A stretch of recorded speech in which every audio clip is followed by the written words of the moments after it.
Et là, nous refusons catégoriquement cela parce que c'est une injustice. Et c'est une injustice qui a été surtout parrainée par l'actuel ministre de la décentralisation à la personne de Maître Omar Youm. De Maître Omar Youm et de son clan. Et son clan, vous savez bien, c'est un clan très très vicieux. C'est des filous. Ils sont en train de gâcher le département et ils sont en train de diviser tous les gens du département. Si la direction de leur parti ne renverse pas au plus vite la tendance en leur faveur, les marrons saumanois proclament à qui veut l'entendre qu'ils déposeront une liste parallèle. Si le parti ne suit pas dans notre logique, nous, on va essayer d'aller en coalition par A ou B. Nous, on est dans la coalition ici à la Somone. Même s'ils ne donnent pas le récépissé pour aller dans la coalition Benno Bokk Yakaar, on va former une coalition locale pour battre le maire. Sinon, le parti va prendre une raclée au niveau du département. Vous allez prendre une coalition parallèle. On va prendre une coalition parallèle parce que nous, on a une coalition, une seule coalition ici aussi, c'est Somone, servir le Sénégal, le plan Somone émergent. Donc c'est une coalition plan Somone émergent qui est constituée de tous les partis politiques, sauf le côté du maire. C'est tous contre le maire. Après Mbour, où l'APR est divisée en plusieurs tendances, Somone emprunte le même chemin. Un mauvais signe vers les élections locales. Mbourguet, Radio-Télévision Walfadjri, Thierno Daf. S'il y a une couche de la population que le discours de Wade n'a pas laissé de marbre, c'est bien les étudiants. Ces derniers semblent être acquis à la cause de l'ancien président.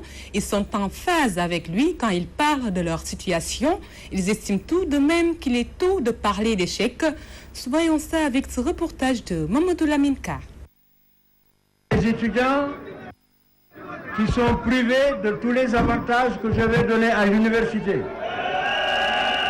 Le retour d'Abdoulaye Wade ne laisse pas indifférents certains étudiants. Ils pensent que l'ancien président de la République a raison d'évoquer les situations auxquelles ils sont confrontés. Certains parmi ces étudiants que nous avons rencontrés estiment que Maître Abdoulaye Wade avait plus de considération envers eux. Il y a quelque chose qu'il a dit dans son discours, vraiment qui m'a beaucoup touché.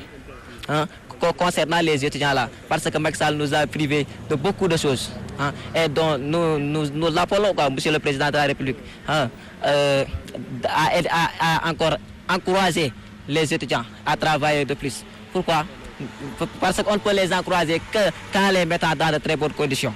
Abdoulaye Wade avait donné des bourses aux étudiants, des aides. Maintenant, c'est au gouvernement de Macky Sall qui est venu comme ça pour en tout cas enlever les privilèges que Abdoulaye Wade avait accordés aux étudiants.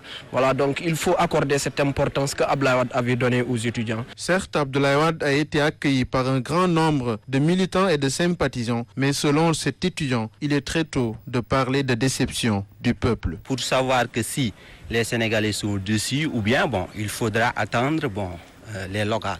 Je pense que c'est les locales qui vont servir de paramètre pour savoir si les Sénégalais sont dessus, oui ou non. Donc ce qu'on doit faire, c'est essayer quand même, en tout cas de voir d'ici 4 ans, je ne dis pas d'ici 5 ans, mais quand même d'ici 4 ans pour voir. Parce que je vois que 2 ans est très minime pour en tout cas faire une étude, s'il y a quelque chose qui va, ou voilà, de faire un bilan pour moi. Parce que... En attendant de voir la suite des événements, le débat politique entre l'opposition et la majorité promet ses jours à venir.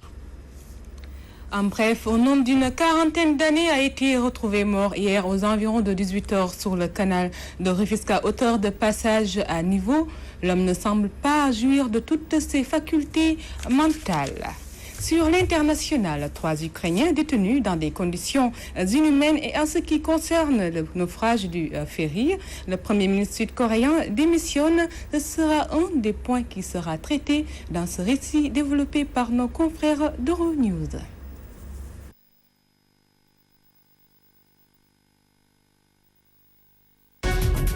L'Égypte a enregistré son premier cas de contamination par le coronavirus MERS chez un patient arrivant d'Arabie Saoudite, premier foyer de la maladie.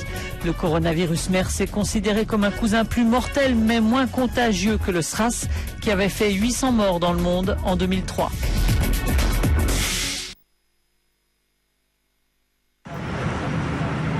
À Slaviansk, dans l'est de l'Ukraine, les séparatistes pro-russes se disent prêts à échanger les 8 observateurs de l'OSCE qu'ils détiennent contre certains de leurs partisans retenus par les autorités ukrainiennes. L'OSCE a d'ailleurs envoyé une équipe de négociateurs. Les pro-russes considèrent les hommes qu'ils ont capturés comme des soldats espions, comme l'affirme cet homme. Nous avons des informations qui le confirment, dit-il. Les informations qui confirment leurs activités d'espionnage étaient dans leurs papiers. La situation dans la région reste très tendue. Les Occidentaux accusent la Russie, qui dément, d'avoir violé à plusieurs reprises l'espace aérien ukrainien. Pour le Premier ministre ukrainien, qui a interrompu sa visite au Vatican, Moscou veut les pousser à la guerre.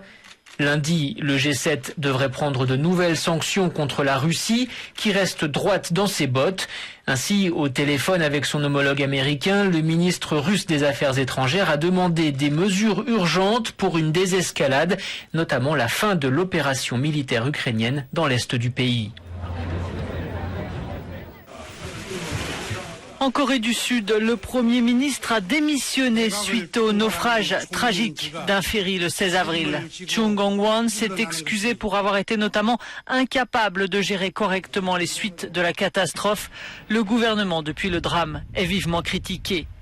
Tous les membres d'équipage ont été arrêtés, les 4 derniers hier. Ils sont accusés entre autres de négligence et abandon de passagers.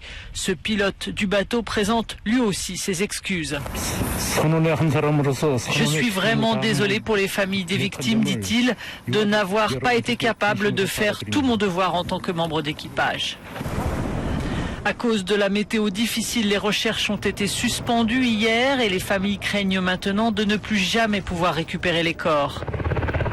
Un navire américain spécialisé dans le sauvetage en mer est arrivé hier sur place. Le naufrage a fait 187 morts et encore 115 disparus, en majorité des lycéens en voyage scolaire. Visite de la mosquée nationale de Kuala Lumpur, entretien avec le Premier ministre malaisien et séance de questions-réponses avec des jeunes à l'université Malaya étaient au programme de la seconde journée en Malaisie de Barack Obama. La crise ukrainienne et les nouvelles sanctions promises par le G7 à l'encontre de la Russie se sont imposées lors de la conférence de presse à Kuala Lumpur.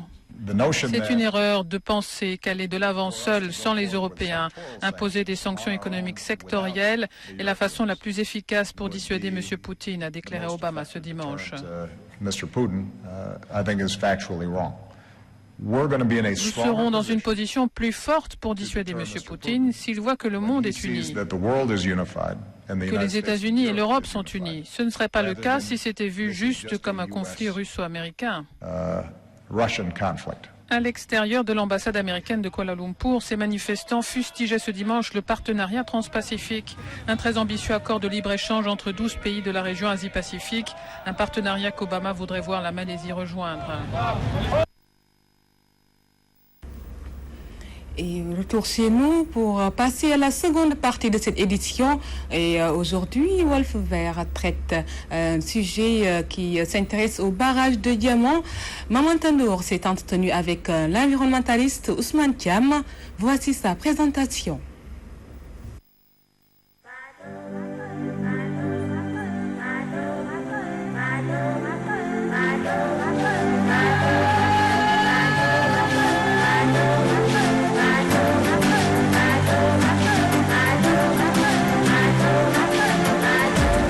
Bonjour à toutes et à tous et bienvenue dans ce nouveau numéro de Wolf Vert.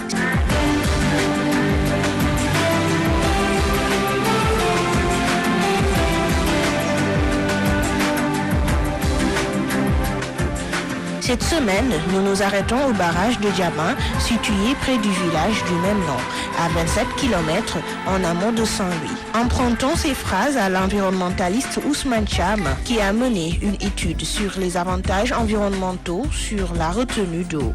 Il nous a accordé un entretien que je vous propose d'écouter. J'ai essayé d'évaluer les différentes activités socio-économiques que le barrage a permis de faire. C'est l'eau pour l'agriculture irriguée, l'eau aussi comme alimentation en eau douce des populations, en eau potable, et aussi l'eau en tant que milieu de vie des poissons avec une implication sur la pêche, et l'eau aussi en tant qu'élément façonnant le milieu. Donc l'eau comme étant un élément naturel qui façonne le milieu, les écosystèmes, etc. Donc j'ai essayé d'évaluer 5 utilisations ou bien rôles de l'eau au niveau de cette zone-là. Maintenant, en évaluant les avantages, on peut voir qu'au niveau des avantages, il peut y avoir des inconvénients qui n'ont pas été prévus. Par exemple, ou bien tout simplement, l'utilisation ou bien de l'eau n'a pas été à la hauteur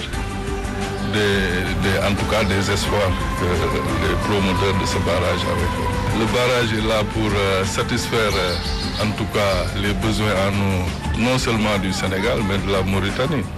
Déjà actuellement, la ville de Nouakchott est alimentée à 100% par le barrage de Diamant. La ville de Dakar aussi est alimentée presque à plus de 60% par le barrage de Diamant. Parce que la retenue d'eau, c'est après que la retenue d'eau vraiment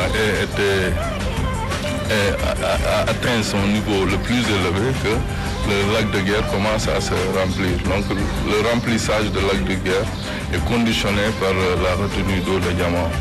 Ce qui fait qu'il y a beaucoup d'eau. Maintenant, le problème, c'est la mise à la disposition des populations de cette eau-là. Donc là, ça demande des canalisations. Et généralement, au Sénégal, on dit que les eaux, le potentiel hydrique est à la périphérie, donc très loin des centres de consommation. Maintenant, comment faire pour venir l'eau là, de la périphérie de l'extrême nord du pays vers les centres de grande consommation? C'est ça qui pose, ça demande des problèmes d'investissement, ça pose des problèmes d'investissement. J'ai vu qu'il y avait des problèmes dans l'usage optimal de ces ressources-là, aussi bien au niveau de l'eau, de l'agriculture irriguée, au niveau même de la conservation des écosystèmes. Quand je te dis que à la fin de l'évaluation, on s'est retrouvé sur un fait vraiment remarquable, que au moins 95% des prélèvements de poissons au niveau de la retenue de Diamant, au niveau du delta, c'est les oiseaux du parc du Djout qui le font. Alors que les pêcheurs qui font presque 1000 personnes, 1000 pêcheurs dans cette zone-là, ne récoltent que 4% du stock de poissons débarqués. Donc vous voyez, et aussi quand on vous dit que aussi les populations qui sont là-bas, qui sont au niveau de la vallée, au niveau du delta, à l'image de Ross Béthio, dépensent 1100 francs pour le mètre cube d'eau. Alors que toi, ici à Dakar, à Saint-Louis, tu dépenses 179 francs pour le mètre cube d'eau. Nous avons vu aussi que tout ça, on peut quand même revenir sur beaucoup de choses, essayer de remédier à cette situation, à l'ensemble des situations. C'est pourquoi on a fait des recommandations au niveau institutionnel, au niveau même des recommandations qu'on appelle des recommandations stratégiques et des recommandations sectorielles, c'est-à-dire au niveau des différents segments de l'usage de l'eau.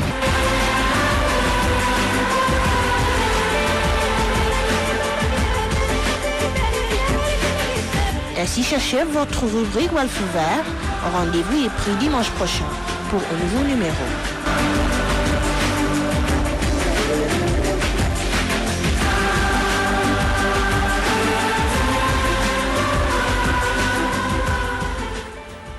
Un grand merci à vous, Maman Tandour, pour ce Walf Vert qui met un terme à cette édition qui a été assurée du côté de la technique par Mamsidi Diop et Aïssatou Diagne, réalisée par Ousmane Sen. Du côté esthétique, merci également à Abidour.